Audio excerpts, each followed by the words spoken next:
Don't be feeling blue, no, no.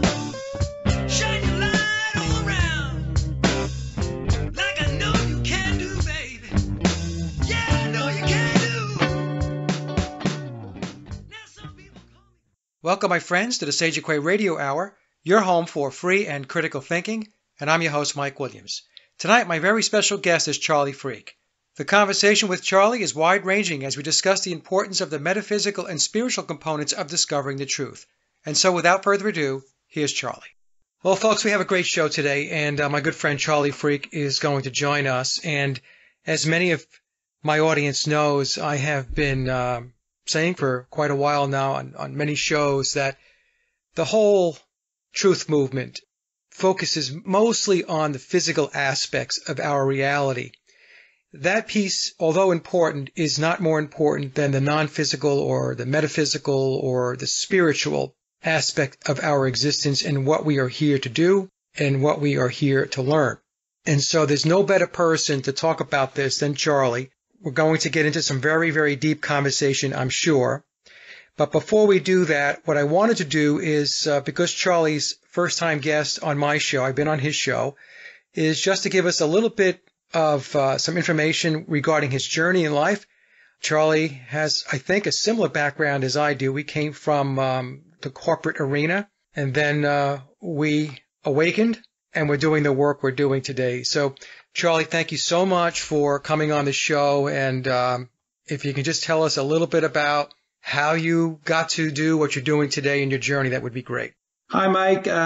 Thanks for that introduction, and thanks for being on your show. As you well know, I'm a tremendous fan of all of your work and how you do always attempt to bring the metaphysical aspect into our reality in every single show. So it's a real treat because I have such enormous respect for your knowledge and your research abilities and this wonderful body of work that you've created. So I just wanted to start with that. I do come from a corporate background. I have 3 university degrees, all based in the field of economics, and basically spent my 20s and 30s and into my early 40s basically being paid well to help corporate entities cheat.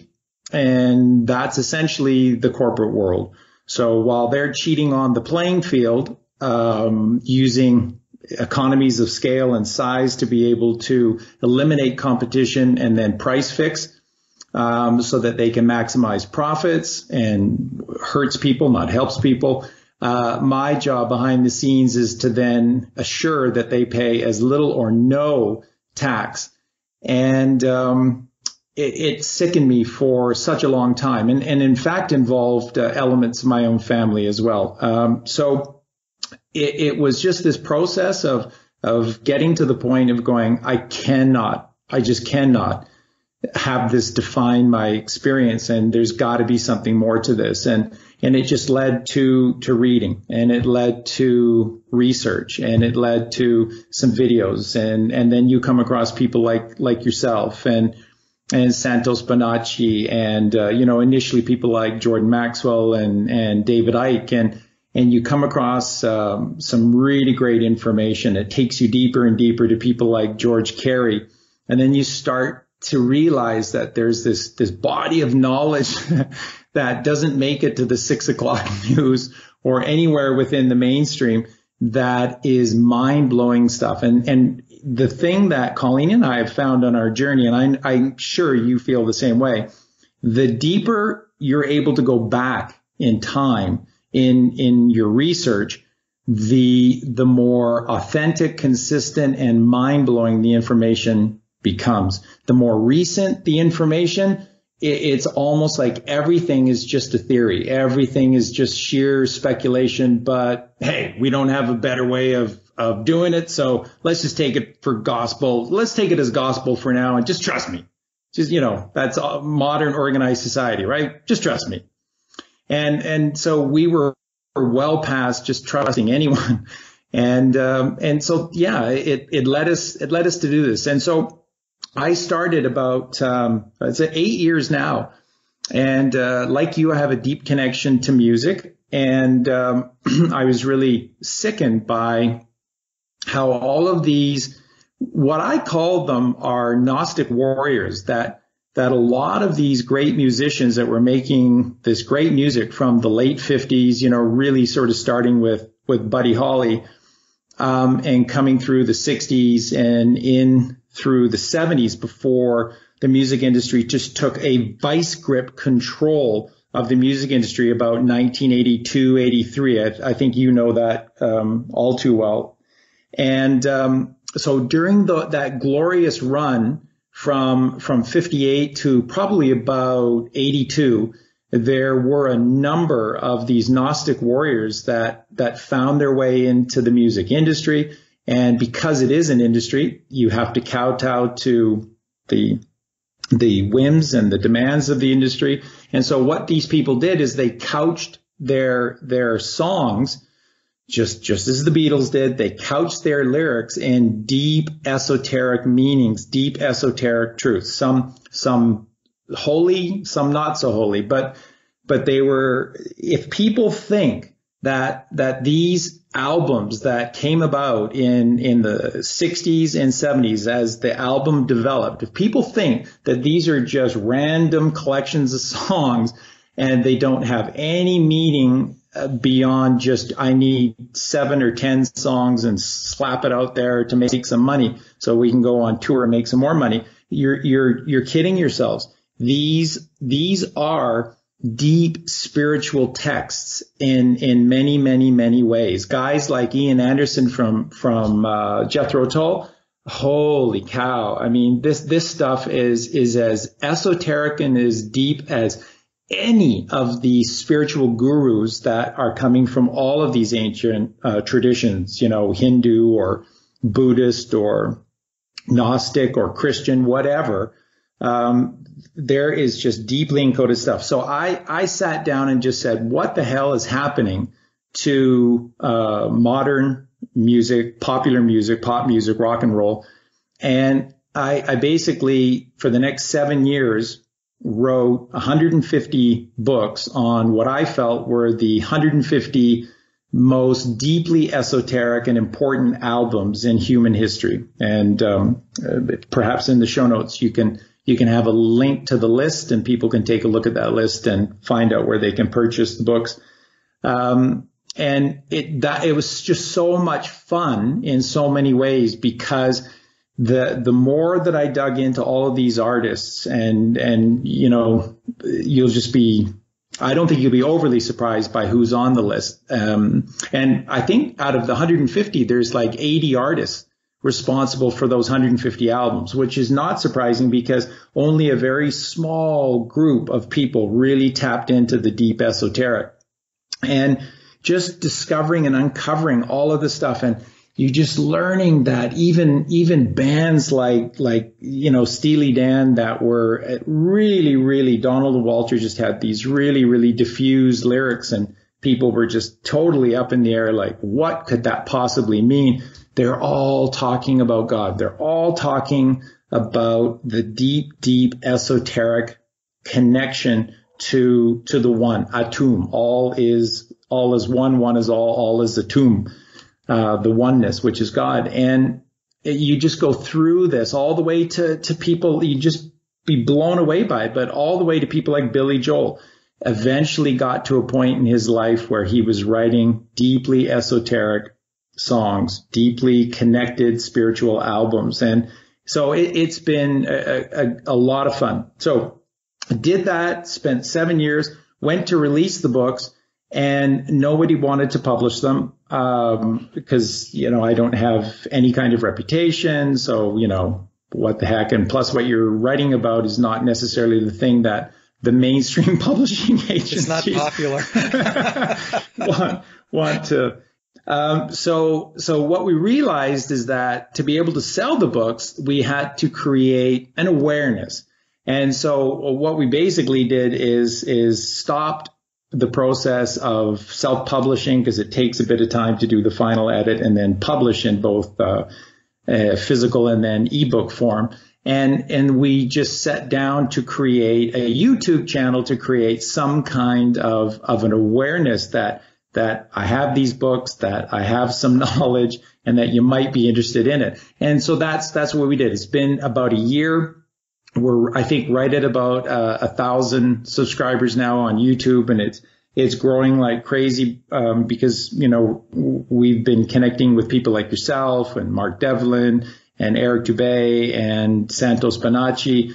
And it's really just, we're seeing it just grow exponentially now, almost daily, with the message starting to get out that everything in our society is basically a perversion of God's truth.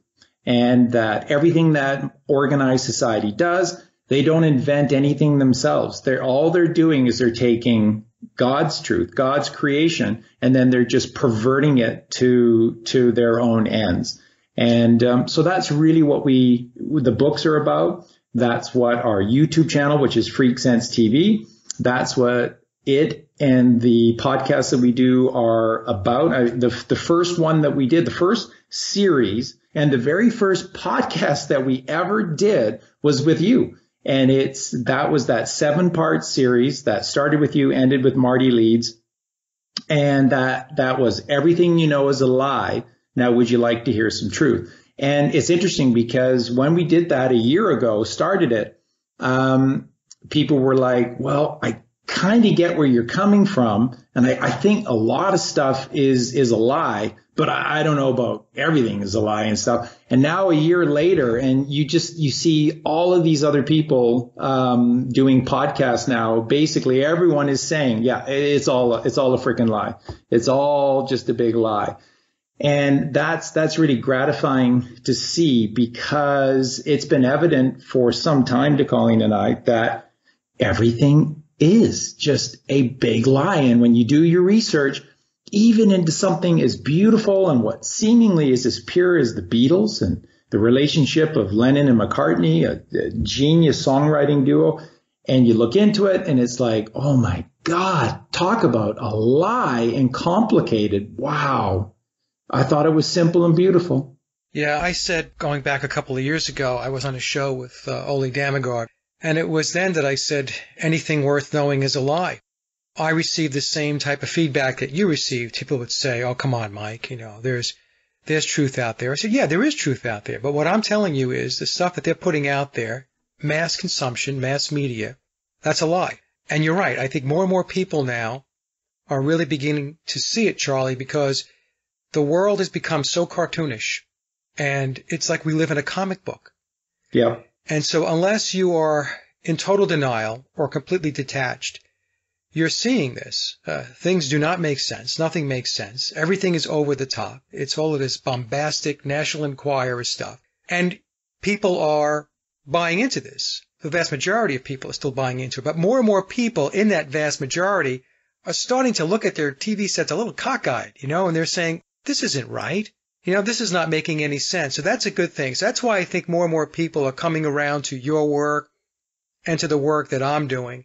And one of the things that I did want to touch on is because you touched on a very important point when you talked about these bands going back into the 50s and into the beginning of the 1980s, especially the 60s and 70s, I would say.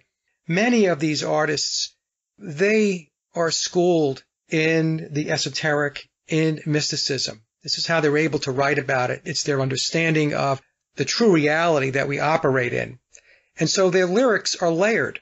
So what layering means is that there's the first layer, which is it could come across as just a love song. But when you look at the lyrics and you analyze them, you realize that below the love song layer, there's another message that's being communicated in the song. And many times you're right. They're telling us about the reality, that they're talking to us through music, trying to make us aware of the deception and what to look for. And we see this over and over and over again. And it's not just in the lyrics, as you know, because you've done so much work in this area, but it's the album covers. It's everything. This is why I spent a lot of time getting people to understand the Masonic technique of what they refer to as masterfully speaking or masterfully disclosing, where there is truth in what they are telling us. Even within the lies, there is truth. You just have to understand the layering. When I introduced that into the YouTube world, again, many people didn't get it or were questioning it or just thought it was just a bunch of nonsense. But I'm seeing over time now that I'm receiving more and more communications, PMs, emails, and so on, where people are saying, Mike, I see what you're saying now. And they're actually sending me example of songs and they're breaking it down. And I said, now you're getting it. Now you're seeing it. So it's a very strange place in which we reside in, that we exist in. And one of the questions I wanted to ask you is, what is this all about? I mean, as a student of the metaphysics and spirituality, Charlie, how do you explain to somebody what this incarnation, being here, what is the purpose of being here? What does it all mean to us? Well, wow. What an incredible question. Because this should be the question that we should be focusing on daily. If it's not, then ultimately we're just lost in reruns of The Simpsons. And then we really are. We become the manifestation of the goyim that they paint us as, these developed from monkey evolutionary retards. And we're not. We are everything, and we're at the center of everything. And this is why my next podcast. So I just did the Cancer is a Hoax after doing all of the chrism oil stuff, and then the 3 biggest truths that lead us to God. And then I just did the big podcast with Santos Bonacci and syncretism, which is the one truth. And my next podcast is going to be on meditation, and then after that, I'm going to do one more and then take a bit of a break to finish the book, the new book on the chrism oil.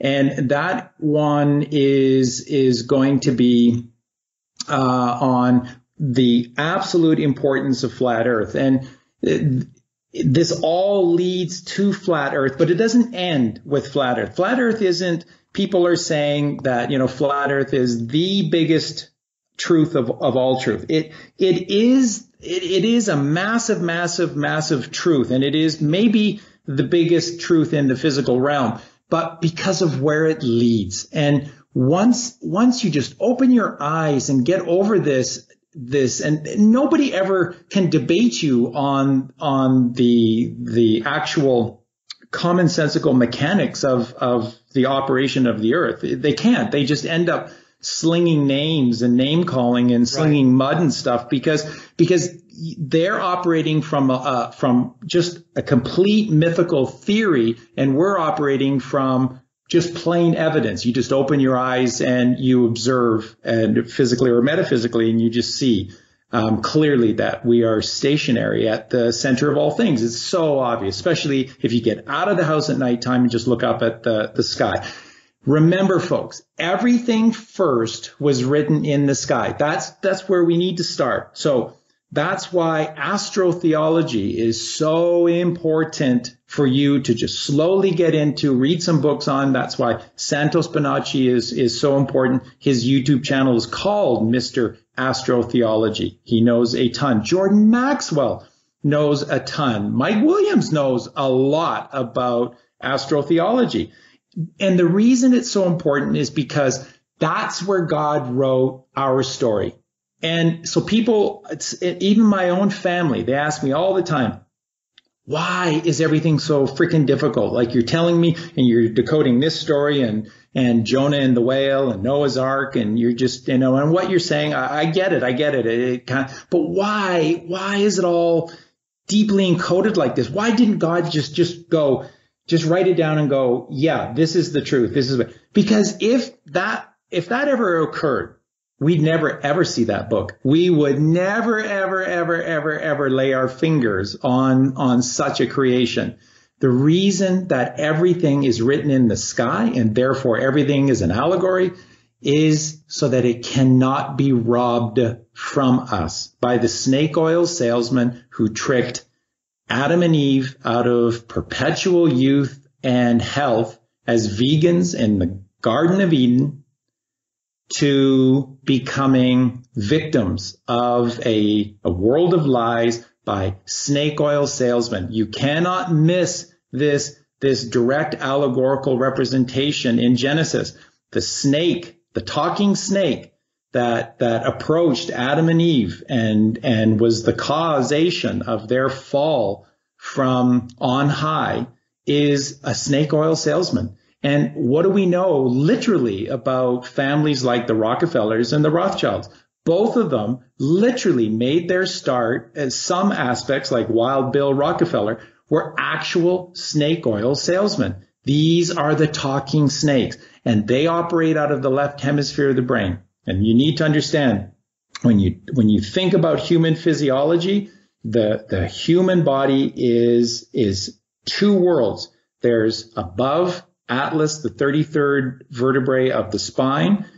Above that is the skull, and the skull is our metaphysical world. It's the access to God. God exists. Our heart exists in there. We'll get to that later. Then we have the physical realm, and the physical realm is dominated by our spine. Spine in the center, solid, and everything, our torso or our torus, all comes through this strong spine. So we have the two worlds, and then the brain needs to be a representation of these two worlds. So the left hemisphere of the brain that plays itself out on the right-hand side of our body, left to right, as above, so below. Everything is a polarity, duality.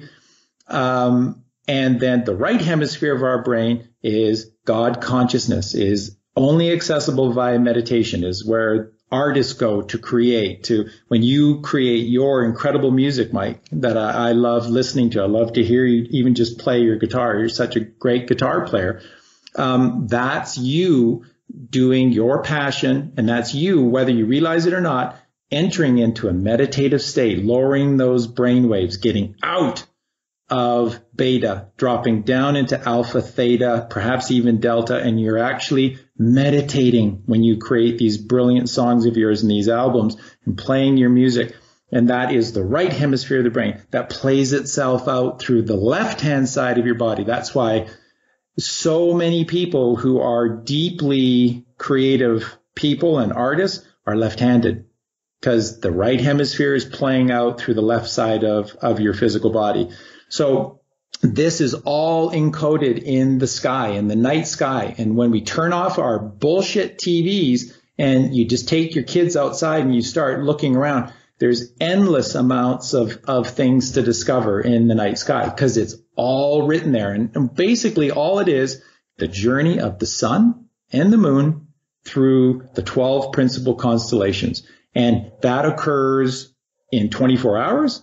That occurs in one solar year, and that occurs completely over the obliquity of the elliptical path of the sun's orbit around us.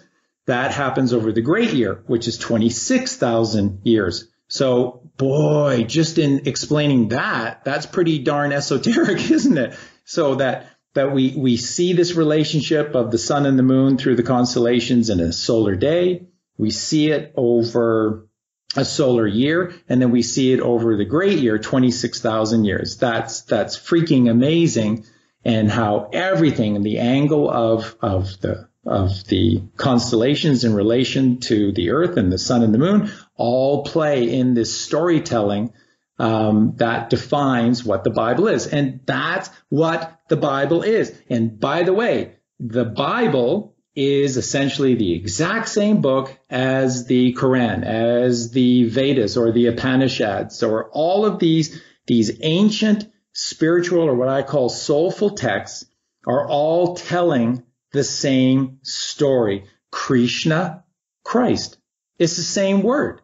And when you look at the story of Krishna and the story of Jesus Christ, these literal stories that are told to us in these documents, they're telling the exact same story. And when you look at Horus in Egypt, it is the exact same story. And you look at Buddha, it's virtually the same. You look at Mithra and Dionysus, and you go through all of these. There's 78 of these sun gods in the Mediterranean alone that came before Jesus Christ, that came before Yeshua.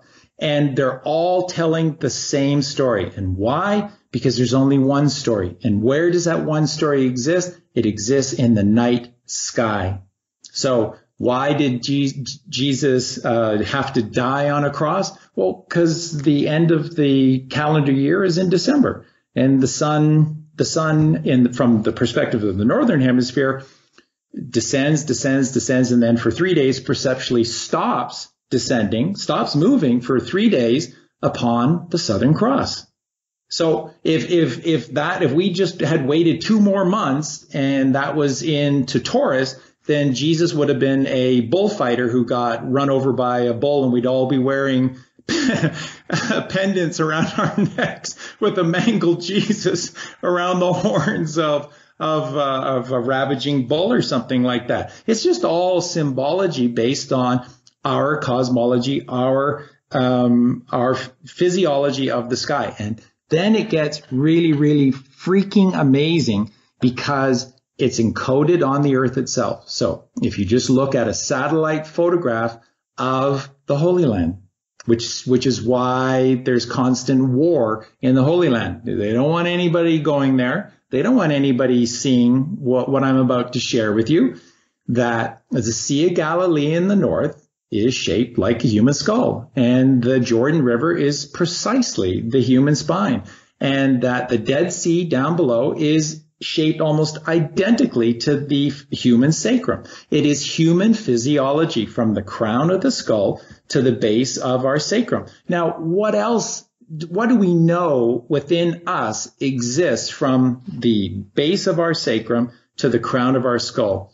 That's something that's called the Kundalini magnetic energy system that exists within us, that coiled snake that is trying to rise up around the vertebrae and then have a crucifixion to get past the weight of Atlas, the 33rd vertebrae, or the capstone, symbolizing the end of our physical world and the entrance into God's realm, which is the skull, Golgotha. Where was Christ crucified? In a place called Golgotha, which means skull. And this is the transformation. And just so your viewers know, that crucifixion does not mean, you just need to understand this. You can do your own research on it. Crucifixion does not mean being nailed to a cross. Kind of sounds like it does, but that's not what it means. Crucifixion means to ascend 1,000-fold. And this is, we'll get into this as the show develops, this is this miracle process that has to occur to allow the chrism oil, the milk and honey of Joseph and Mary, to be able to get out of our physical realm and up into the majesty of God's realm, which is our skull, where our brain rests, where the third ventricle of our brain exists, where God exists within us. And so that's the first thing. So the very first thing is that you've got to get out of your house, turn the TV off at night, go outside and look at the night sky, because it's all there. And so where does that lead us? It then leads us within ourselves. And so who are we and why are we here? Well, who are we? We are these miracle creations that don't seem to know very much. And that's okay. We just need to be honest here. We don't need to hate ourselves or deprecate ourselves over this, but it is true. We really don't seem to know much. We know that Lou Gehrig was a first baseman and had a lot of hits and stuff and died of some disease that was named after him. And beyond that, I don't know how much else we really know about anything. So if we're being honest with ourselves, we're miracle creations. We do things without realizing we're doing them. Virtually every single aspect of our human body, the heart itself, is doing things that we're not consciously aware of. We walk upstairs or we walk downstairs. Just think about it, folks. Sleepwalking. There's lots and lots of people who sleepwalk. And these are people that are walking up and down stairs in complete darkness. And they're not consciously aware of where they are, what they're doing, and they're doing it without falling down. That's because our bodies are designed to do virtually everything on their own. And so if you accept this fact, then what's left? If our bodies are miracles and they're virtually doing everything for us, then what's left? All we need to do is spend the remainder of our time trying to figure out what you just said. Who the fuck are we? Why the fuck are we here? And that's why God created everything the way he created it, so that we have copious amounts of time to be able to do whatever we need to do scientifically through observation. That's the scientific method. Just repeat it, observe what it is that you see, and make hypotheses based on what it is that you observe by doing shit yourself, not taking somebody else's word for it. And then the real science, and this I think might blow a few people away, but the greater science than the laboratory of science out in the meadows, science out in nature, is the science within the mind. And that is what's called alchemical science. And I wonder if how many people know this, but we actually have a laboratory in our skulls. And that laboratory is located in a place called the Ark. The Ark of the Covenant, or Noah's Ark, they're the same thing. And the Ark of the Covenant is located within our skull, just above the bridge of the nose, just beneath where our two eyes exist. And it goes laterally to the sides of each of the cerebrum. There's the lesser wings and the greater wings being the cerebrum, the left and right hemispheres of the brain above. And we have this incredible system of protection from temple to temple. And that, my friends, is Solomon's temple. And so the entire passage and passages in the Bible that are talking about Solomon's temple, and it goes into all that detail about the dimensions of Solomon's temple and cubits, are all sacred geometrical representations of the exact size and the exact shape of the human brain, of the human skull. It is phenomenal. And by the way, these representations are all based on the golden mean, that 1.618 representation, that spiraling out that you see in all creation in nature, the way that the golden ratio. The golden ratio, that's right, which is the basis of creation in all aspects of nature. So, and of course, Antonio Gaudi, we talked about that on our show when you were on my show. We talked about Gaudi and how he was able to create everything that he did spectacularly, and no one's been able to do it since because he built through the golden ratio. And so that's Solomon's temple. And inside of the two temples is the alchemical laboratory. And the center of this alchemical laboratory, which is protected, which is guarded in this very, very safe, secure place, which is called the Ark of the Covenant, or Noah's Ark, is the third ventricle of the brain. And that's where all of the magic of the human body occurs. And this is where the human body is governed by, both physically and metaphysically, is through this true heart. The true heart of the human body or experience is not this valve that is helping to pump blood through the body in coordination with our lungs. In our chest cavity, it is the exact innermost, centermost creation in our body, which is the third ventricle of the brain. And right on top of the third ventricle of the brain is this little indentation that has been known forever as the mercy seat. And this is where God rests within us. He actually has an easy chair. He's got a comfy chair, probably has like a little cup holder there so he can have a nice beverage and he can kick out his legs and relax. And it is this perfect location in the most center, innermost portion of our brain. And that's alchemical science. And you discover who we are physically through the scientific method, and metaphysically through meditation. And that's what alchemical science is. And don't let anyone else try to tell you differently. Alchemical science is meditation. It's slowing and stilling the rate of your heart and the rate of your brain waves from beta down through alpha and theta down to delta. And once you enter delta, which is just above sleeping, we are then in this complete meditative state where there's no thought. And that's where God exists. And anyone who has meditated, and I mean properly meditated, where you absolutely still your mind so there are no thoughts, you are visiting someone or something. And everyone writes about this and talks about this. They may not know who it is or what it is,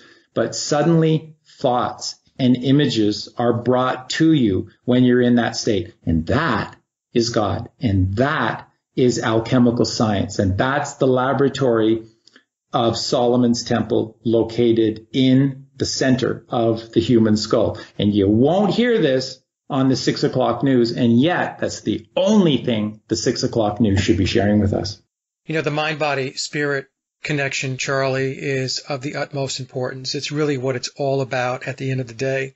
And one of the things I wanted to touch on, because you talked about syncretism and Santos, and of course, you know that Martin Kenny is also a student of syncretism, and Martin's been on my show a number of times. And one of the mistakes that I think that, and I'll talk to the truth community, I don't want anybody to take this the wrong way, but what I see is that they do some excellent work in uncovering the deception or the lie. And then they kind of get stuck there. They get stuck at the physical world level, and they continue to talk about that and, you know, and beat it into the ground. But if we take a look at the flat earth, or I prefer to call it geocentrism, because I think flat earth has just become a conspiracy term like chemtrails. But if we look at geocentrism, the traditional or the mainstream flat earth community will say the earth's flat, there's a dome, and they're hiding God, right? So that becomes a mantra. But my issue has always been, but you have to go beyond that. What does it mean after it's flat, there's a dome, and they're hiding God, as an example? And that's where the syncretism comes in. That's where the astrotheology comes in. This is where you begin to receive a much deeper understanding of what it means and why they're actually deceiving and why they're hiding. When you get into the syncretism level, then you have a much more thorough understanding of why it is you're being kept in the dark. It's the same thing with 9/11. Ever since 2001, we've had many researchers digging into 9/11 and completely dissecting and showing that the official story is a fairy tale, that it's not true. And then they stop and they kick that around. But to go to the next level means to understand why was it done. And I'm not talking about the physical world, why it was done, but there is an esoteric meaning behind what they did. In order for us to really understand our existence, we have to start understanding much more of the esoteric teachings, why they're doing things. Now, I'm not saying understanding it means you agree with it. What I'm saying is you have to understand it, because once you do, then you're really able to dig in and get to the truth, not just the truth at the physical level. You've got to leapfrog the physical, and you've got to get into the non-physical, spiritual, metaphysical piece of this. And that's the only way you're going to do it. As an example, you know, when I first got into flat earth, going back, I guess, 3 years ago or so, or maybe it's even 4 years now, there was a process of evolving through it, right? Once I understood that it's a stationary plane, then I said to myself, okay, well, all right, now what's next? And that's when I discovered Martin's work, because Martin actually ties syncretism to flat earth. I believe he did that before actually Santos had done that. Yeah, I think so. Now, Santos's work is extremely important, because syncretism works, honestly, it works whether it's a flat earth or it's a globe, because syncretism in itself is a science. But when Martin took syncretism and he evolved the flat earth theory beyond the mantra of being flat dome and hiding God, so many more aspects of reality clicked for me. It was an aha moment for me. And we have to understand that there's a whole piece of this that is completely hidden from us. It's occulted. It's esoteric. It's mysticism. And I'll even say there's aspects of this, not even aspects, but a big piece of this that's tied into mythology. We are taught that mythology is just made up. It's a fable. But mythology has a lot of truth, a ton of truth in it. For the true student who's able to go back and has the commitment and the motivation to do the work like that you're doing, going back into ancient texts and connecting the dots, you'll see that the truth is all there. Yep. It's all there. And that's why I guess I'm doing a commercial here for syncretism. It was creating this understanding within me that was really opening up the aperture of the camera, where I was seeing so much more now than what I was seeing. I mean, I thought I was seeing a lot, just getting started in the truth community and going into alternative research. But once I started looking into syncretism, getting more into mythology, boy, I'll tell you what, that curtain opened up even wider. So what you're talking about as far as understanding the mind body, understanding that there is this very spiritual piece of us that is so underexplored. Some people never explore it, that it's a crime in a way. It is. It absolutely is. It's the greatest crime. Yeah, because we will never collectively break out of whatever it is that we're in until that awareness of who we truly are becomes a part of our, not even a part, but the main component of our consciousness and awareness. As long as we avoid that or stay away from it or don't think about it, this very heavy, dense environment that we reside in here, that we're experiencing, will persist. Oh, it's 100% true. And like I said, since I did my big Christmas podcast with Mark on Mark Devlin's channel about the whole story behind the chrism oil from beginning to end, I've just been inundated with requests to be here, there, and everywhere. And I think a little bit about my background. Colleen and I, essentially here in Mexico, we sold everything in Canada and moved to Mexico. We live on a farm away from everyone else, just in a high mountainous valley. It's very beautiful, very peaceful, no neighbors, just animals. And so we basically have taken in now north of 40 rescued animals. So dogs and cats, we have possums, we have 3 horses, we have a goat, and we have birds, and Dr. Doolittle. And so most of our day is spent in and around. Obviously, we make pretty much all of our own food. We're vegans, so we're making our own soy milk, and then any dishes or sauces that we need, like a mayonnaise. It's all made from like our homemade soy milk, and it takes time. So we'd love to do more on our channel, and I'd like to to write even more books and do more stuff, but so much of our time is taken in and around the service towards God's creation and these beautiful animals, and they're our family, and it's a beautiful, wonderful experience. So we're alone here, and it's peaceful and it's quiet, and it really lends itself to all the meditative work that Colleen and I do. Really, really, really going deep within ourselves, and that's at the core of everything. And this is why, when you look at society, and this is what I tell people all the time, you don't have to do much of any work to prove that organized society is a complete conspiracy. Top to bottom, every single aspect is a lie. Every single aspect is a conspiracy. All you have to do is observe. That's it. Basic common science is just sit back and observe. So if you have even a rudimentary understanding of what meditation is and what it means, just to silence your mind and go within and have these wondrous journeys from within. If you have that perspective, suddenly you have now an alternative perspective to what organized society teaches us violently from birth. We're born, we're smacked.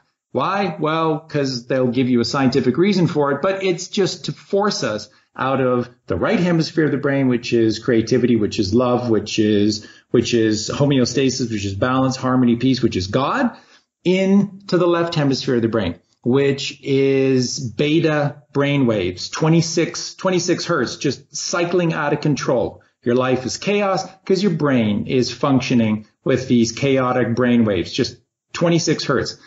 And that's why they do everything they do to babies. So everything about the hospital is the exact opposite of what's in a mother's womb. Now, I'm not making that up. That's just common sense.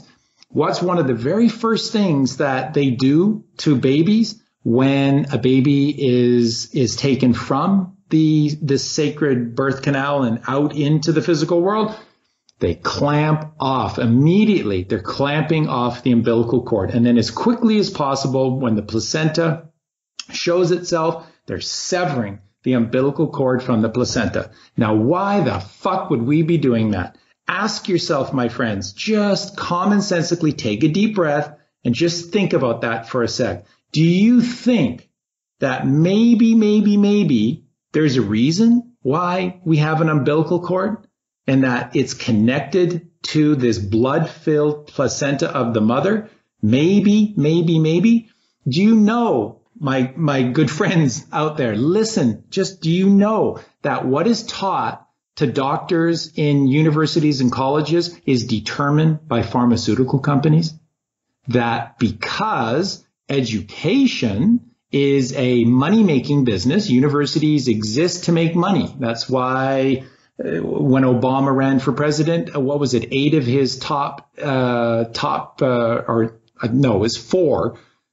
of his top 10 contributors to his political campaign were universities. How do they get so much money? Because it's a money-making business. Where are they getting all of this money? It's not just from student tuition fees, which are ridiculously high. It's coming from corporations. Why? Because corporations are determining the curriculum of what's being taught in schools. And it trickles down from on high, universities and colleges, and it goes right into grade school. And everything that we're being taught and everything that we are eating in the school cafeterias and everything that's in the vending machines and all the posters that are in the classroom walls and in the hallways are all coming from corporations. And corporations don't do jack shit for money. You need to understand this. This is, you were talking earlier about the great sin of the truth community, which is just to get overly absorbed with just physical truth. 9/11, that's all there is. 9/11, the further we get into 9/11, we're going to find out who did all of this stuff. Oh, God. Like any of that even matters. Like the JFK assassination, who pulled the trigger? Who cares? If Joe Blow A didn't pull the trigger, Joe Blow B would have. Somebody else would have presented themselves to do this dastardly deed. It doesn't matter who pulled the trigger. Why did they pull the trigger? It's why are these things happening? Why are schools structured this way? And it isn't for money, because the same people that own these corporations, that own all of these key agencies like the mainstream media and every single aspect of it, are the same people that print all money into existence. It's monopoly money. None of it is real. We are playing a game, and you need to understand this. It's just common sense. Our money is not real. We are playing a game with fake money, and we work our whole lives to earn this worthless legal tender. What does that mean? It's just a clever way of saying monopoly money. So we spend our whole lives chasing the almighty fake dollar so that we can buy shit for corporations who don't need to sell us shit. And this is the grand conspiracy. This is the big lie that everyone needs to wake up to. The fact is that why do we have governments?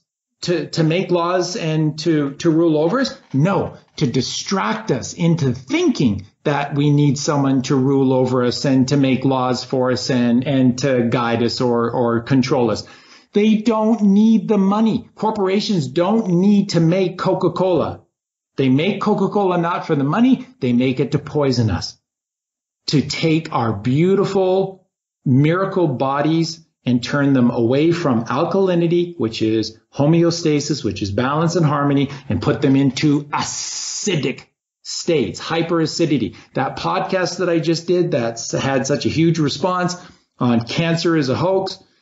Why is cancer a hoax? If it's not cancer, what is it? It's called acidosis. That means hyperacidity. Meat, dairy, eggs, pop, toxic thoughts, your toxic negative emotions. These are all acidic forming substances. And that's all our body is. And I was saying this on another show, and they were just, kind of blown away by it, going, oh, yeah, you're right. Go into a supermarket, any supermarket, and look around. And you tell me where there's any real food, living food in a supermarket. Because in most supermarkets, all of their produce, even their produce, is coming from South America, which means, like the analysis that I did earlier about the baby in the delivery room and the clamping off of the umbilical cord and the severing from the placenta so that these natural hormones and vitamins and sacred secretions cannot transfer from the mother into the baby, giving them a perfect immune system so that you'll never get sick from anything, because God is transferring all of this nourishment and wisdom from the placenta through the umbilical cord into the child. Can't get there. It's the same thing with produce and vegetables in supermarkets. They buy their stuff on purpose when it is not ready to be picked. The same process exists for the baby or the children of fruits and vegetables. They are vine ripened. We are meant to eat fruits and vegetables when they are ripe on the vine. You go to a supermarket, and the only reason that you'll see peppers that have any color or tomatoes that have any color most times is because they spray them. They spray them, and often with perfume. I don't know if people know this, but perfume is just a woman's fragrance will help the vegetable turn from a stasis green into a bright red. And this is what they're doing. So all of this wisdom, all of these sacred secretions, all of the vitamins, minerals, and nutrients that are in the roots of the plant, the placenta, are not being transferred through the vines and are not being transferred into the fruits, the children of these fruits and vegetables. And Mike, have you had this experience? Now, when I was a kid, my parents used to take us a couple of times a year out into the country, and we would pick all of the strawberries that we needed to make all of our strawberry jam. And we were there for an entire day picking strawberries and eating strawberries. Strawberries are small. Strawberries are moist. Strawberries are gushy and messy, and they are delicious and tasty beyond description. And now you go to a store, strawberries are gigantic, and they are perfectly shaped, and they have no flavor. They're not gooey. They're not tasty. They are, I don't know what they are, but it's not the strawberry that I remember. And that's because they don't do anything for money. They do everything to make us sick. That's what cancer is not some mutation of cells within our body. The cells in our body can't breathe. They can't breathe because they are lined with this mucus coating from meat, dairy, and eggs. These are the most toxic substances that we could possibly ever consume. And they create a mucus, it covers everything, and our miracle system cannot perform. So that's the only down the rabbit hole truth that we should be really looking at. You need to get away from 9/11 and understand that they don't do anything for money. And if they're not doing it for money, then why are they doing all of this? To distract us. And distract us away from what? What you said at the very beginning of this podcast. So, Charlie, what do you think of this statement? Like, who are we and what are we here for? That's why all of this insanity, this insane system, both parents have to work. So kids after 6 months are sent right into daycare. That's a form of state-run education. And these daycare centers cannot possibly look after all these kids, so they put the TV on. And that's their corporate partners, right? Politics is in bed with Hollywood, and Hollywood is in bed with the music industry, and the music industry is in bed with the book industry. They're all the same. It's the same corporation. Whoever prints this money owns everything. How could they not? If everything is just purchased through this same monopoly money that is printed into existence by these federal banks, then whoever is printing this money owns everything, and they can buy anyone out because they are printing all of this money without any oversight. There's no oversight to any of these Federal Reserve banks. They don't do shit for money. You know, it's full spectrum, Charlie. It's really full spectrum. And like you said, everything is interconnected. This is very difficult for a lot of people to get their heads wrapped around, that it is all interconnected, but it is. Your media is connected to your government's connected into Hollywood, Hollywood's connected into the music industry. It's all connected into the justice system. It's all obviously connected into the banking system. It's just unbelievable how the system has permeated, reached its tentacles out to every aspect of our life. The period that we're going through, like when you spoke to Santos, I haven't gotten to that show yet, but I have it in my queue to listen to Santos. I'm sure you are aware of the ages, right? We have the Iron Age, the Bronze Age, the Silver, and the Gold, right? So the cycle that we're going through now, first of all, is it a cycle? Is it a phase that we're going through, or an age where the design of the age, the Iron Age, is to do exactly the things that it's doing? It's bringing forth the deception. It's disconnecting us from source, right? Showing us what it's like to be disconnected from the creator, from source, what it's like to be in a world where there's darkness and there's deception and there's lies. So do you think that that's the process, or is there something else here that I'm not thinking about or that I'm missing?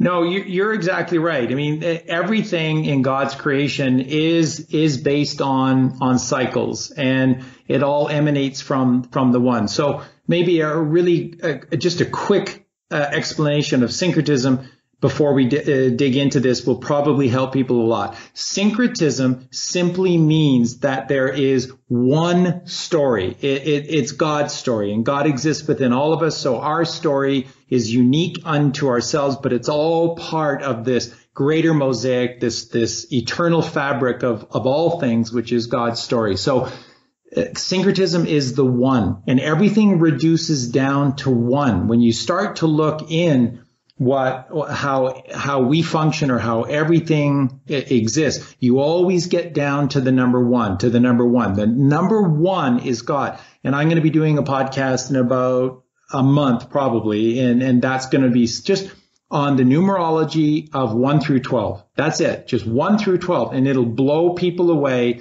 because these are sacred numbers and they all mean something very powerful. And this is why everything that Hollywood does, and these staged shooting events and stuff, that people have certain names that are done on certain dates, none of this is Satan and dark, evil, satanic, Luciferian worshiping. None of that is real. That's all just fake. God exists. There's no such thing as the devil. God exists. That's creation. That's syncretism. Syncretism is the root of all things, and that is one. So in the Egyptian understanding of all things, in the Egyptian mysticism or esoteric, that's what they say. At the beginning of all is Atum, A-T-U-M. Atum, atom, all things are one. And that is because at the beginning of all things is the creator of all things. So that's, again, the importance of flat earth. So one, and then you go out and into God's creation, and everything in these beautiful petals of the flower of life, these sacred geometrical circles that are all connected to one another, all spiraling out on the golden ratio 1.618. They're all interconnected. They create all of these deep mystical vibrational realities. And these are the things like the ages. So, for example, right now, just going through the sun and its journey through the constellations, we're going through Aquarius. This is the age of Aquarius, and this is part of the of the great 26,000 years. So if you took 26,000 years and divided it by the 12 constellations, approximately every 2265 years approximately is an age. And this is so you have the age of Aries, the ram, and Taurus, the bull, and we're in Aquarius right now. Aquarius is the man symbolized by a man carrying a pitcher of water. This is an age of cleansing, but this is not baptism of fire. Baptism of fire is the last stage of the chrism. This is where we burn away our carnal world, the left brain, and we live exclusively out of the right brain. We're not there yet. We are in the age of Aquarius, the water bearer. So that is the baptism of water, and that is just cleansing. So cleansing what? Well, all of the dirt that's all over us. We're covered in dirt. And so, like you said, going back to a more rudimentary understanding of the Bronze Age, the Industrial Age, and moving through the cycles to the Golden Age, it's the same thing. It's just a collection. It's the four seasons. That's all that is just taking the 12 constellations, dividing them in 3 each into the 4 seasons of this great 26,000 year. But it's the exact same thing. So we're in the age of Aquarius, which is water, which is cleansing. What are we cleaning? It's cleaning all of the sins that are about us. It's cleaning all of the lies that are covering us and polluting our minds. It's cleaning all of the unworthy things that we covet and possess. And this takes us back to the root of God's creation in the physical realm, earth, which is that everything is a polarity. And it has to be, if God gifted us free will. I want you to think about this, folks, just for a sec. Free will is the only freedom that exists. None of your frickin' laws that conveniently are taken away from you every time there's a crisis, they don't mean shit. The only freedom you have is God's gift of free will. And how perfect is free will? God created the physical reality, the physical realm, in polarities. So that means that there's an infinite distance between good and bad, between dark and light, between male and female. And we can be anywhere we want to be on these infinite lines between what is the ultimate darkness and what is the ultimate light. And that's what our existence is.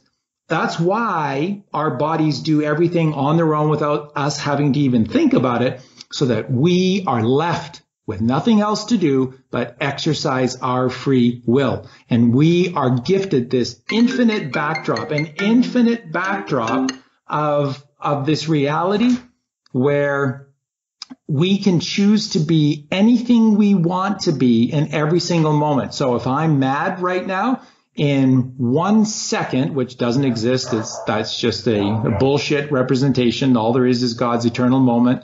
But in another moment, apart from this exact moment, I can choose to be completely happy, or I can choose to be even angrier. I can choose to be a little less angry. We have an infinite choice in every single moment, and that's the backdrop to everything. We are gifted free will, and everything in our reality is a polarity. Every single thing has one extreme to the other, so that we are truly free.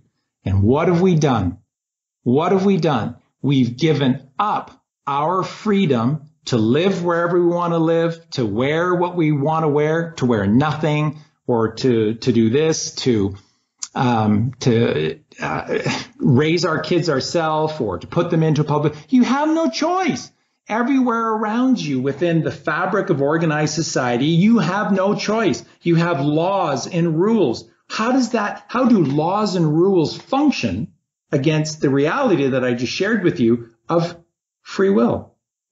Against the backdrop of polarity. That makes no sense. That makes no sense. If we can choose to be anything in every single moment, then how does a law fit in?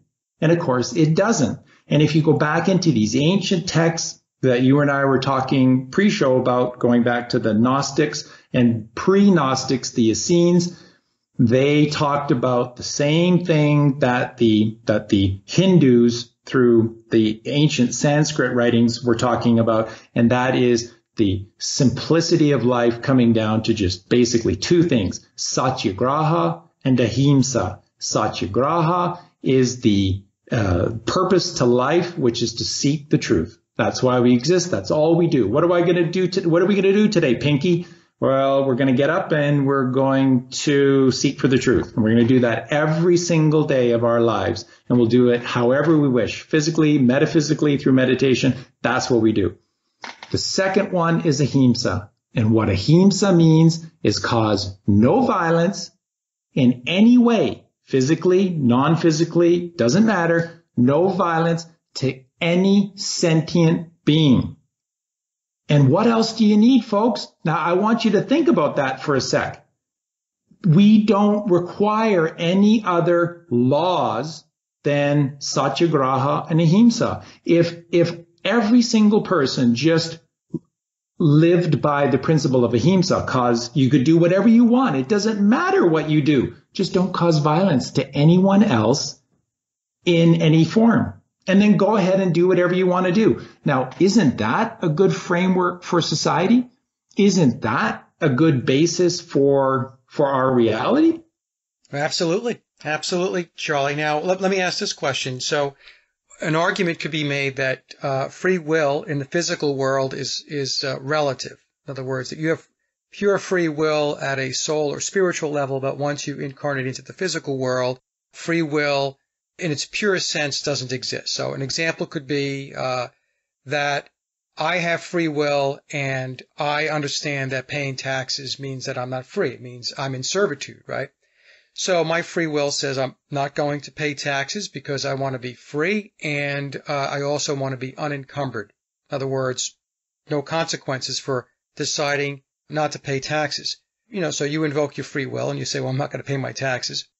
And then, of course, the system, the matrix, comes and grabs you, and you wind up either in court or you wind up in jail. Whereas your free will was, I didn't want to be in jail. I just wanted to not pay taxes and be free. I wanted to be left alone. That's what I wanted. But the system puts checks and balances in place to ensure that free will in its purest sense really cannot be implemented, can't be executed. So what are your thoughts about that as far as free will in the physical realm? That's brilliant, Mike. That is absolutely brilliant. We talked about that on our show. You gave that wonderful analogy of like Colleen and I, we don't have any debt. We own our house outright, but we still pay a property tax annually. And Right. If we don't, then they have a legal right within a certain amount of time to seek a remedy for that money that is owed. Yeah. So how does my free will work against that scenario? And so everything that you have said prior to this explains that situation absolutely perfectly. We exist in a reality like you were just saying about the ages. So the Bronze Age and the Industrial Age, and we've fallen and we're down low, and our thoughts are residing in the sacrum, the 5 fused vertebrae of the lowest part of human physiology, or the left hemisphere of our brain. And we are low, low, low. And that's why this world looks the way it does. War, violence, pestilence, lies everywhere, because we're in that age. Well, that needs to exist so that we can have, that's the polarity. So if everything was just golden all the time, if there was only sunlight, then we wouldn't call it sunlight. We wouldn't have a name for the sun or sunlight. It just is. It's all we would know. It's just always sunny. There's always the sun. It just is. We wouldn't have a name, and we wouldn't have an appreciation or a profound love or respect for the sun if we didn't have darkness, if we didn't have the moon. So the moon and darkness exist to show us the brilliance and the beauty of the sun. And then we come to see the brilliance and the beauty of darkness. Don't be afraid of darkness. You can actually see a ton in the darkness if you allow yourself to, and the beauty of the moon. And you begin to see that everything works in relation to each other through these staggeringly beautiful polarities. So where does organized society come in? They thwart that. And so the reason that they do is to control, but it's necessary. That's, I think, what you're saying, Mike. And it's just so typical with you seeing the higher understanding of things. This is so important. And this is why we need to get to this point, like Mike was educating myself and all of our listeners on that process with owning a house. You think you're holier than thou because you've got your house paid off. You're a slave for the rest of your life to $3,000 or $4,000 a year in taxes, and you have no idea what they're going towards. You have no idea what you're getting back in return from it. They're just taking it from you. Yeah. They're just taking it from you. You haven't paid off your house.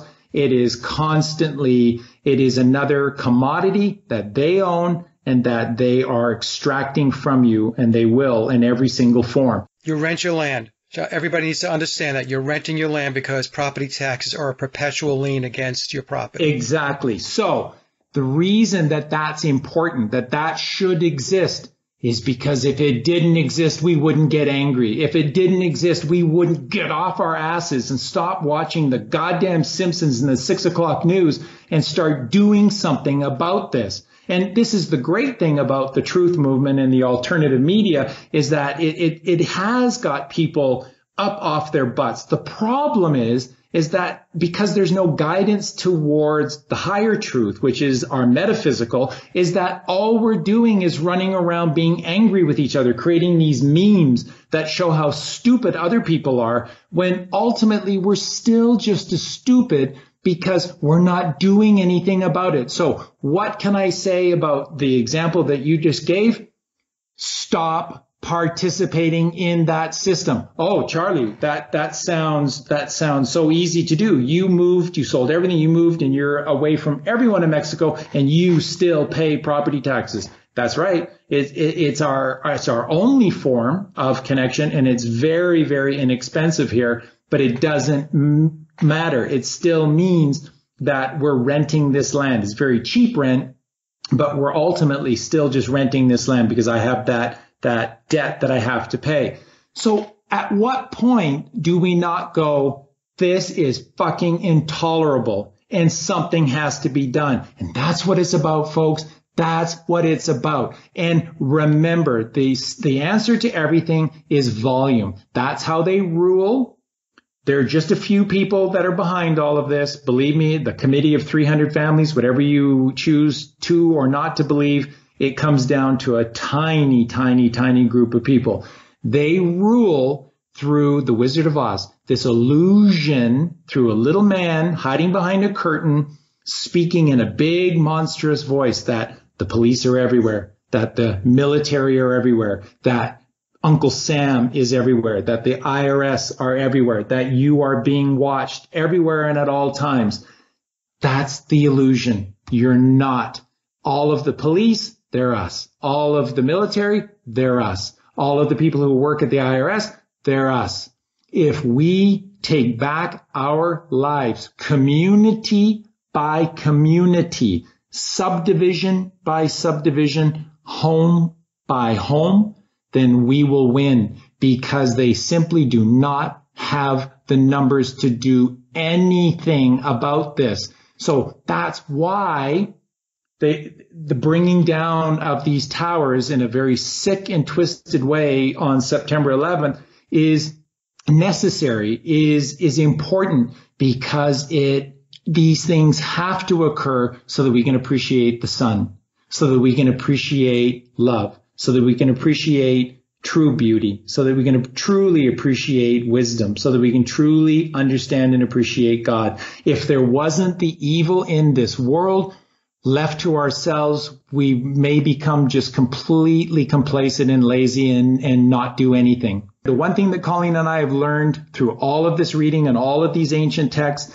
the Gnostics and the Essenes, Mike, they all say the same thing. You gotta do the work. And this is not easy work because nothing that's worth having is easy. Your guitar playing and your songwriting skills, which are so exceptionally good, Mike, didn't just happen by fluke. It takes practice. Anything worth being good at takes time. You must do the work. You cannot watch this podcast. You cannot watch all of the stuff that I've done on the chrism oil and just think that I'm going to be pure for 3 days and I'm going to have this great party with God once a month for the rest of my life. It doesn't work that way. You have to do the work yourself. I can't do it for you. Mike can't do it for you. We're here to help and to guide along the way, but you must do the work. We must take back our power, our reality, and it happens inside of you first, then your house, then your community, and then your city, and then your state, then your country, and then your continent, and we take everything back one step at a time, but you must do the work. You hit on the point I was going to make, which is it's an incremental, methodical process that we go through. You have to do your inner work. You have to do your own work.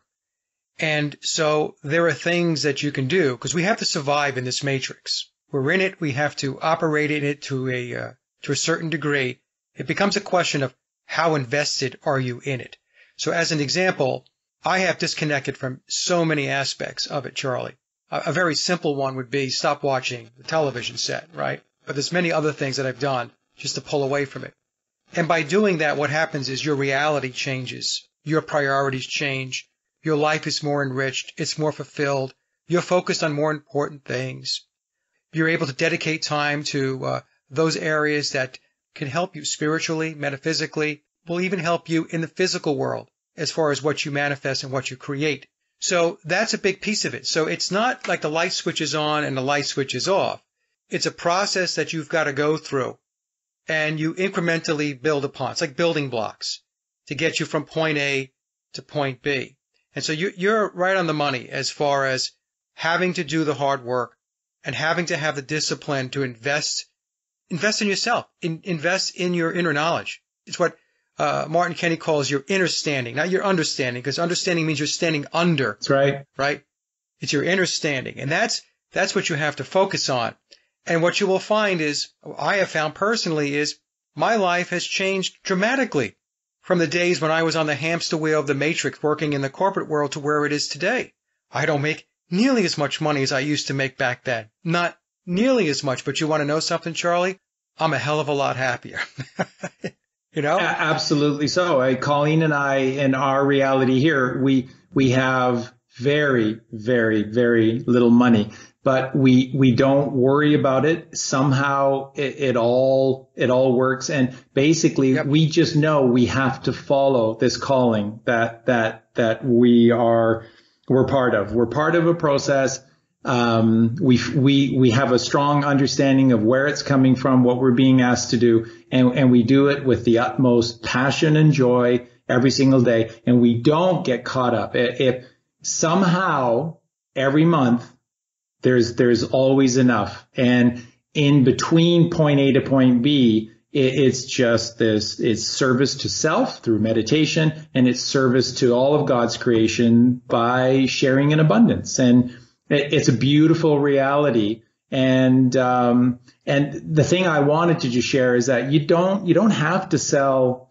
The beauty of God's creation is that you do not have to sell off everything and move to, relative, anonymity in Mexico. You don't have to do that. You can stay in North Carolina. You can stay in California. These are beautiful. This is, the United States geographically is one of the most beautiful creations. And I've seen a lot of God's creation, and everywhere I go, it's just so beautiful. And the United States is stunningly beautiful geographically. And so why move? The trick is that you must convert, right? So you've got to get rid of that old gas furnace down in the basement that is running off of coal, or running off of diesel, or running off of propane, or whatever it is that is encouraging us to rape the earth to have access to. and change it, to convert that to, say, sunlight, which is in abundance and it's beautiful and natural and eternal. And that is the same metaphor. The entire Bible is just a metaphor. When you start reading the Bible metaphorically, oh my God, it becomes the most stunningly wonderful, exciting, fun, amazing book ever. It is an incredible book to read if you just know how to read it. Everything in the Bible is an allegory. And that allegory that we just must change, and the change that God is talking about, every single story, I'll let you in on this secret, and this is so true. Every single chapter, every single book of the Old Testament and the New Testament, they're all telling you essentially the same story, that we need to ascend upwards. That's why there are these key words like rivers, and it's always crossing rivers, and there's valleys, and there's on the mount and mountains, and there's all of these things that we have to cross, because that's the journey of life. And what we're doing is ascending upwards and to the right. Everything in the Bible is up and to the right. Why? What is the symbology in the Bible about the right? Because the right represents the right hemisphere of your brain. And that's where God exists, within you, in the right hemisphere of your brain. And you can only access the right hemisphere through meditation. So what does organized religion say about meditation and the pineal gland? They'll tell you they've made very expensive videos, very sophisticated videos that show their followers that if you play around with this third eye, the pineal gland, and if you play around with that in meditation, it's real. These things are real, but they will lead you through a tube. And this tube that goes somehow, some way, it takes you to the devil, and it's a direct passage to the devil. And when you go through this passage to the devil steals your soul for all eternity. You cannot get it back. And there's no, can I do this over again? And your soul is stolen by the devil forever. Can you believe this shit? And yet this is what grown adults to the tune of 2 to 3 billion people on this earth are believing in, that if you do this. Now, what's the backdrop? The largest pine cone in the Western world is in Vatican Square. The Pope's staff has a pine cone on it. His hat is in the shape of a fish head. Why? Why did Jesus say to the sailors on the boat, on the stormy seas, if you wish to catch fish, cast thy net to the right? Fish are a representation of the astrological sign of Pisces. Pisces is an age-old representation of wisdom.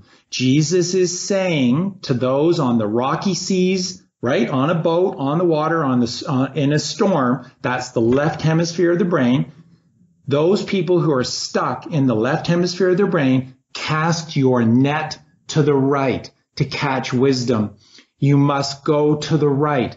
We're climbing up the section of the Bible that talks about Solomon's temple. And it says you must climb the staircase, the winding staircase, the spine. Jesus lived 33 years because there's 33 vertebrae in your spine. And you climb the staircase, and it says you then go to the center chamber. Okay, well, what's the center chamber in the human body above the spine? It's called the third ventricle of the brain. And then it says, from there, you exit the door to the right. Well, what's just to the right of the third ventricle of the brain connected to it, but on the right-hand side, the passageway, the door to the right? The pineal gland. The pineal gland. That's what it's telling you time and time and time again.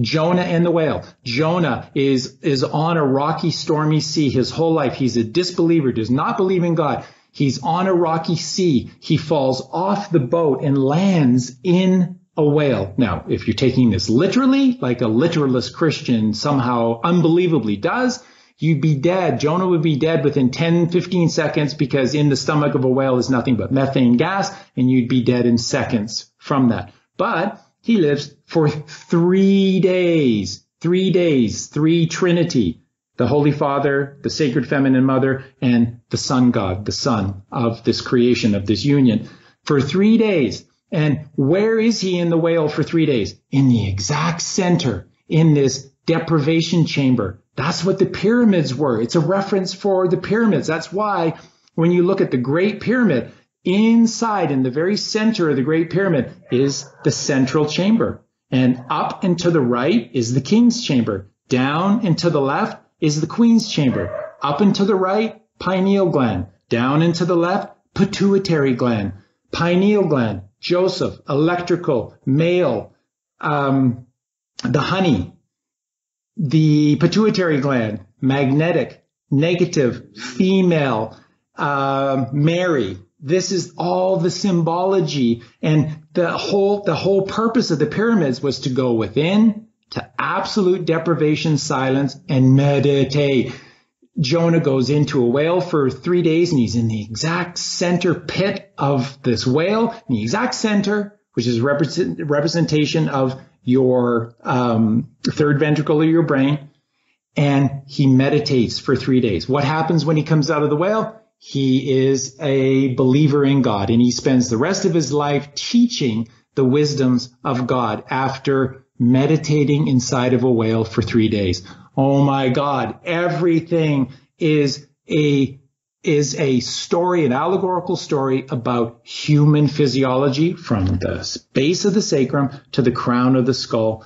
That's this eternal journey that we are on, raising the magnetic energy of the Kundalini. Now, let me just inject this because this will blow your mind. This is really mind-blowing stuff. Nikola Tesla, right? So Tesla, we know very little about Tesla, and there's an enormous amount of disinformation about Nikola Tesla. You try to find out about Tesla, more that you try, the more lies apparently that Tesla said you'll discover. It's very difficult to find the truth about Nikola Tesla for a reason. He's not in the history books for a reason. Tesla spent his life studying, people think, electricity, and he's just a big fan of electricity. He used to sit and meditate next to open currents of electricity. He wasn't afraid of it at all. Tesla said, if you want to understand our reality, you need to understand it not as an electromagnetic reality, but as a magnetic electric reality. That magnetism is what is above, and magnetism is greater than electricity, and it is essentially the propulsion and the what shapes and shifts our reality. And so what Tesla talked about, if you follow Tesla far enough, what he was talking about is not just that the ether is filled with electricity, and that's true, and it's a downward causation. The electricity comes from on high. The sun is whether it's a generator of electricity or a device that electricity flows through, whatever that is, but electricity comes from on high, down below, upon us. And all electricity is energy. There's nothing good about it. There's nothing bad about it. It just is electricity. What shapes our energy? What shapes electricity? What shapes our reality? He said these longitudinal or scalar waves of magnetism, and that the scalar waves or these longitudinal waves of magnetism are eternal. They don't end. So when he was talking about the ether has an infinite source of energy in every parcel of air, and you just tap into it and you will have abundant energy forever. He was talking not just about running an air conditioner. He's talking about running your body. He's talking about regenerating your cells. That's all the human body is, folks. They want to spin it 1,000 different ways to fool you and trick you. We are a collection of, let's say, 1 trillion cells inside of us. Why do these cells suddenly work? Why do these cells suddenly stop working? Nobody seems to know. We just accept the fact that we grow old and die. Well, why do we die? Because the cells in our body, entire systems of cells in our body, like the heart or the liver, the pancreas, they're just made up of cells. They stop functioning and they don't refunction anymore. And that's because we are living through solely through these transverse waves of electricity. And the transverse wave of electricity is temporal, or what we know as temporary. It comes and it goes. And when we live through the lie of organized society, and we only understand things one way, which is through the left hemisphere of the brain, we're only getting one story. And then that story is we need to eat meat, dairy, and eggs to grow up big and strong. We need milk for strong bones. And yet, Harvard University, very famously, 6 years ago, completed a massive undertaking of looking at people at all different ages, but in particular the elderly, and correlated health and bone integrity, structure and integrity in the elderly. And what they found was that the elderly who had grown up with a strong connection to dairy from a young age, the younger, the worse it got. In fact, the science behind dairy is that you have the opposite of strong bones. You have weak bones. And if you have meat, dairy, and eggs, you have the opposite of growing up big and strong. You stop the growth process and you become weak. You become sick. These are all studies that are now being done and perpetuated by some of the most famous universities. They're just not put on the mainstream news. Everything that comes to us through the mainstream is one story, is a made up story that's about 100, 150 years old, and that's all we ever hear. Tesla talked about an entirely different story, not electricity, but magnetism, these longitudinal, eternal waves of magnetism.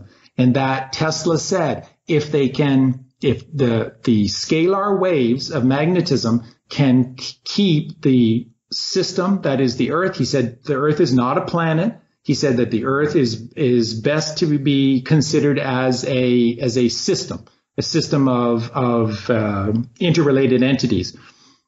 And he said if these scalar waves can keep the Earth going forever, then it should keep human beings going forever.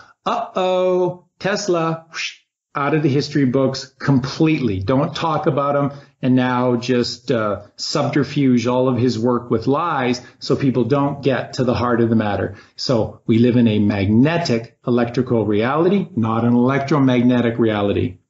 And electrical waves, transverse, temporary.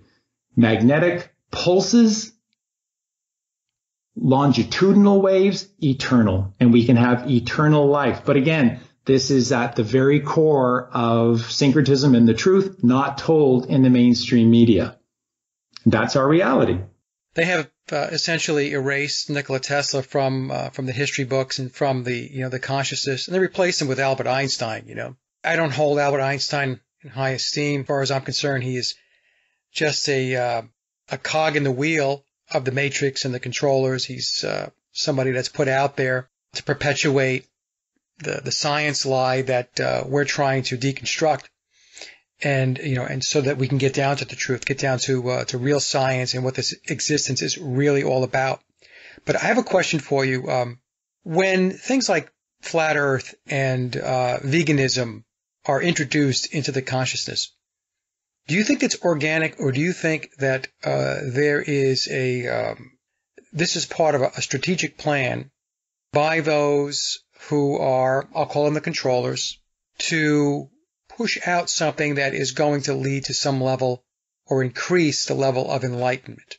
What are your thoughts on that? Because I've heard arguments both ways. So it's organic, somebody figured it out, but then I hear, well, none of it is organic. They're actually feeding us information, and they're separating the wheat from the chaff. So for those that get it, they'll get it, and they will be enlightened or illuminated. And for those that don't, well, they stay in the land of the profane.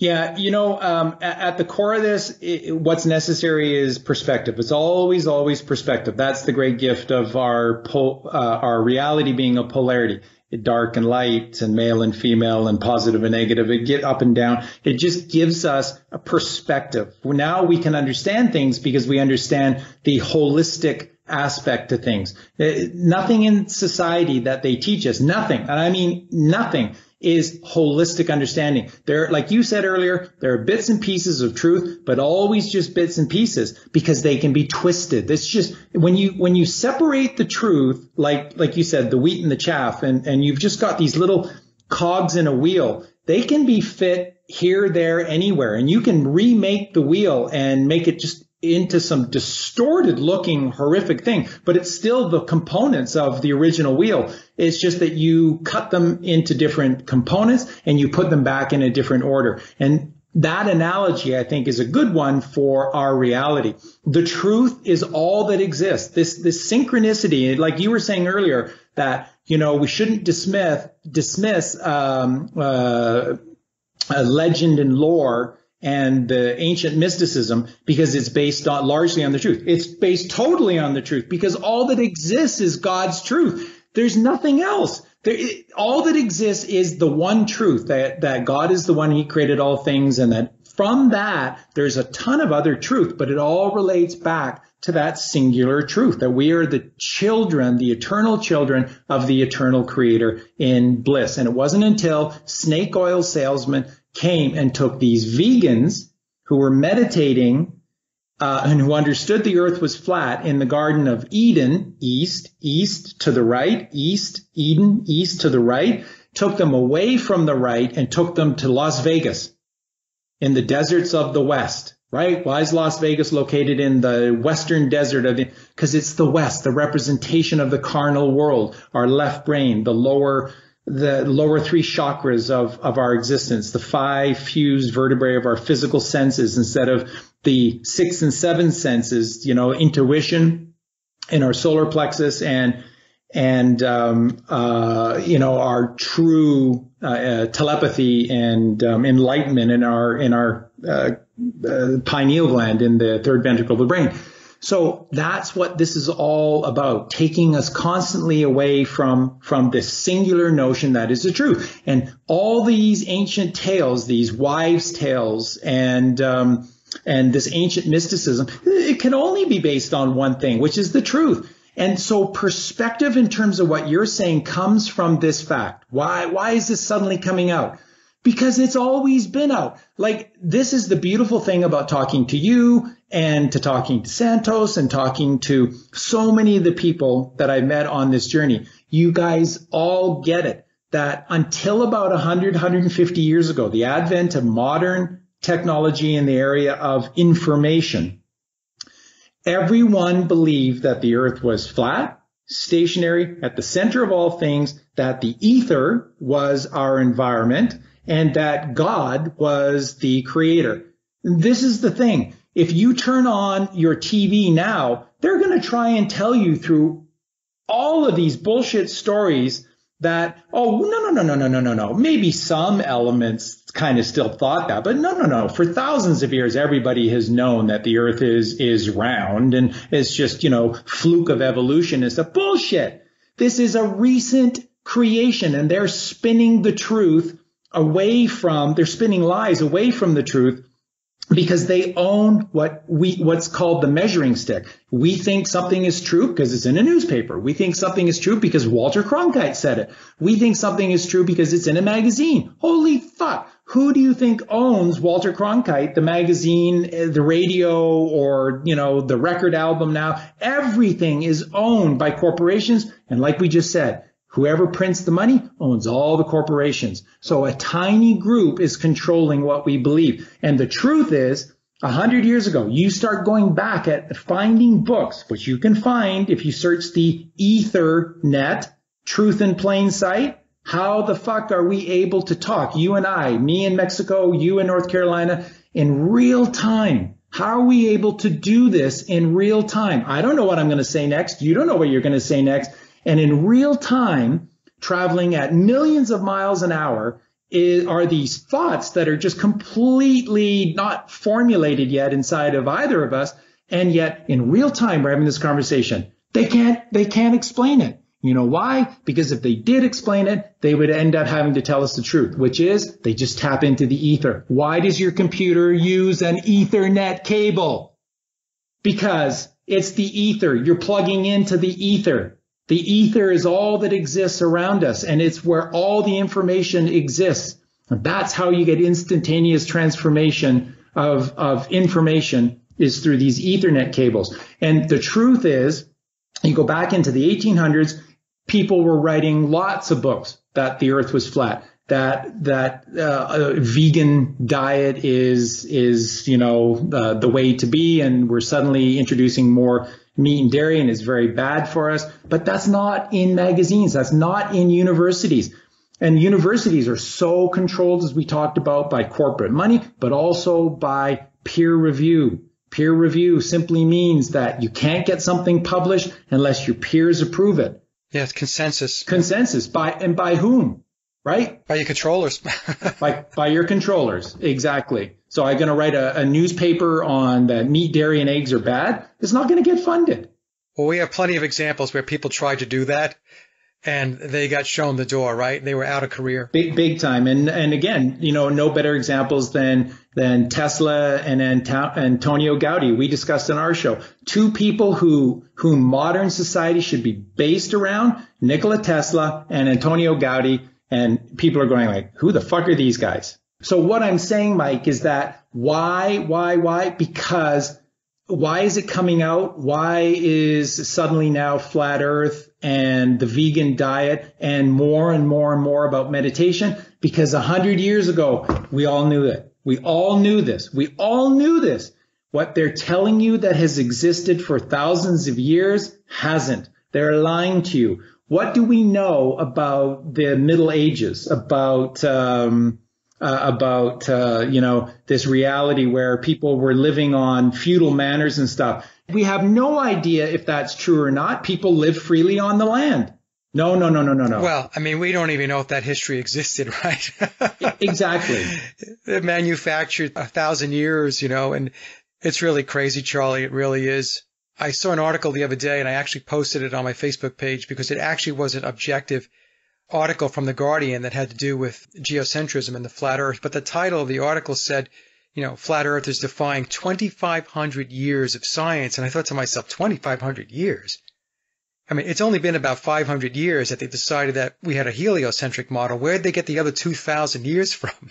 Well, exactly. From an experiment by some guy named Aristophanes, who used sticks and shadows. And here's the great thing about Aristophanes. One, you can't replicate his experiment. And two, the first time that Aristophanes appeared in the historical record was 1978. Maybe he's made up. Maybe there was no exactly. Aristophanes. Jesus. So what I'm saying powerfully, if you just do your own research, folks, do your own research. 100 years ago, people believed that the earth was flat, stationary at the center of all things, that there is an ether that propelled all of our energy, and that we have a creator, and that is God, and that to know God, you meditate and you go within. The story that they're telling you, of course it's true, right? Because it's on The Simpsons. Of course it's true because it's in every Hollywood movie. Of course it's true because it's in all of these books that are on the New York Times bestsellers list. Of course it's true. This is what the majority believe. And yet, what do people like Mark Twain say? When you find yourself on the side of the majority, you might want to think about jumping to the other team, to the other side. Yeah. Mark Twain has some great quotes. Yeah, he's a very wise guy. And of course, he was a Freemason, and that doesn't make him evil. It just means that he was tapping into these esoteric truths. So he understood what was at the center of all things, the syncretism, this oneness of the story of God. Let me just, if I can, take 5 minutes here and just give the listeners a basic sort of understanding of, I think, what is so important. It's in my podcast on Cancer as a Hoax. The first hour and a half of the video is all about how cancer is just acidosis. There's no such thing as cancer. Nothing is genetical, folks. Don't worry. Your parents are only passing on the blueprint of how you look, and that's it. You're not going to get any diseases genetically. They're lying to you. Everything is epigenetical above the skin, so relax. It's what you eat. It's what you drink. It's the thoughts that you take inside of you. And that explains society to a T. That's why the news focuses on horrific stories, so that you have a lower vibration, so that you're thinking shitty thoughts. That's why you pick up a newspaper, shitty everywhere. And this is going to tie back into Tesla and magnetism and the Kundalini.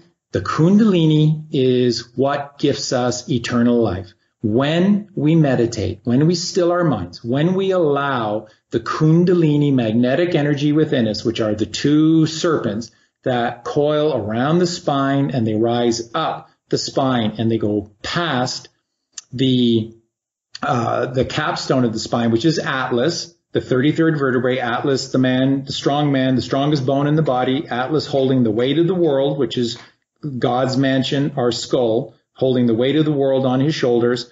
When we allow the Kundalini magnetic energy to rise, it means that this life force, what Tesla described, these scalar waves, to be able to rise within the human body. Now, I want you to think about this, folks. If you know anything about chakras, the chakras, these wheels, are the main energy points of the 7 chakras of human physiology. There's 6 chakras in the body and 1 chakra, the 7th or crown chakra, that's just on top of the head. That's why when you see these pictures of Krishna and Buddha and Jesus, they all have the illumination around their head because they are ascended masters. They are people who meditated and are bodhisattvas who came to know God via meditation. They illuminated the 6th in-body chakra, the highest one, which is the pineal, the 3rd ventricle of the brain, thalamus, the light of the world, and that illuminates, and that creates this illumination of the 7th crown chakra. Okay, so to raise our magnetic energy up, we still ourselves. So Qigong, the ancient Chinese method of breathing, of yoga, of meditation, of posture. If you are consciously aware of your breathing patterns and taking long, deep breaths throughout the day, you will lower your brain waves out of beta down into alpha and theta. And when you're in alpha and theta, it's actually really easy to then drop into delta, and that's meditation. So we can control our reality just by breathing. It's so simple. And when we breathe and when we drop our brain waves, guess what? The scalar waves of our magnetic energy begin to uncoil. And like the snake in the basket, when the man plays the flute, they begin to uncoil and rise up. So where are they right now? They're trapped at the very bottom of our sacrum in the coccyx. Where is that located? Right where our reproductive organs are and right where our anus is. And guess what? What are all the sayings that now dominate this Bronze Age, Mike? What are all the sayings that people use to describe their lives and society or reality? That person is full of shit. My life stinks. Sorry for the language. Why is it all relating to reproductive organs and the ass? Because that's where our Kundalini energy resides. This is not some kind of fantastical nonsense. This is the essence of our reality. You can be what you wish to be, and you can live for as long as you want to live by allowing the longitudinal scalar waves of magnetism to rise within you. Vegan diet, access to sunlight, meditation, and these 3 things, they bring homeostasis to your physical and the non-physical reality within you. And your magnetism begins to rise. Where does it rise from? Okay, so the base or the bottom chakra is the base or root chakra. The first one up is a sacred place, the sacral chakra. And then it rises up to the solar plexus chakra. This is where the seed is created for the chrism oil. We'll have to get into that on another podcast, this magical process of the chrism oil. And that's the solar plexus chakra, which then elevates to the heart chakra, to the throat chakra, to the third eye chakra, the very center chamber where God exists within you. And if you get your magnetic energy to your third eye chakra, it then illuminates your seventh chakra, which is out of the body. It's on top of your skull, and that's the crown chakra. And so, folks, these people in throughout our history who have been leaders in society, these kings and queens who wear crowns, these are not genetic representations of some bloodline. That's bullshit. These are ascended masters. That's why in ancient Egypt, they're always men and women. It is a couple who have gone into the Great Pyramids, who have gone into these massive deprivation chambers, who have meditated, stilled their minds, who have created that connection to God through meditation and have ascended up into the third eye chakra, illuminating their crown. We all have this. It's all science. You do your own research and you'll find all of this for yourself. None of this is fantasy. All of this is the pure alchemical science that the Gnostic Christians and that the Essenes and that the Hindus and the Buddhists were all talking about. They're all telling the same one story, that our purpose to life and who we are is to allow our body to just do its thing. It does all these miracles for us, and us to live satyagraha, seek for the truth, ahimsa, cause no violence to anyone in any fashion, and seek for that truth. And that truth is within. It's within. And what does society tell us? It's without. Our reality is nothing more than a choice. Do you wish to belong to the bullshit that is being spun to you out there through organized society, or do you want to know all that exists within you? Within you. You're not just a constant victim to organized society. You can get free of all of this, raising that beautiful sacred secretion, the milk and honey inside of us, and become truly free. Well, Charlie, thank you so much. It was a fantastic discussion. I know the audience is really going to enjoy it. Very thought-provoking. And again, folks, Charlie's YouTube channel is Freak Sense TV, and I will have all of the links down below. So, Charlie, thank you, and you have an open invite to come back anytime and to talk about whatever it is that you think that will enlighten the audience.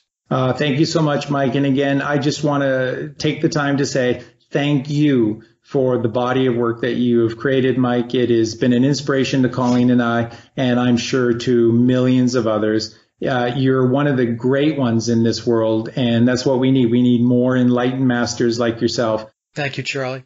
And that concludes another Sage of Quay interview, and I hope you enjoyed the discussion as much as I did. Links to my guests' websites and social media are listed in the description box below.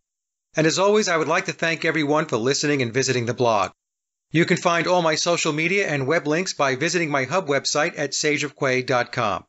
Also, if you get a moment, please visit laboroflovemusic.com to check out my music and album releases. And remember, live in truth and always serve creation. It's really that simple. See everyone with the next show. Be safe, enjoy, and God bless.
So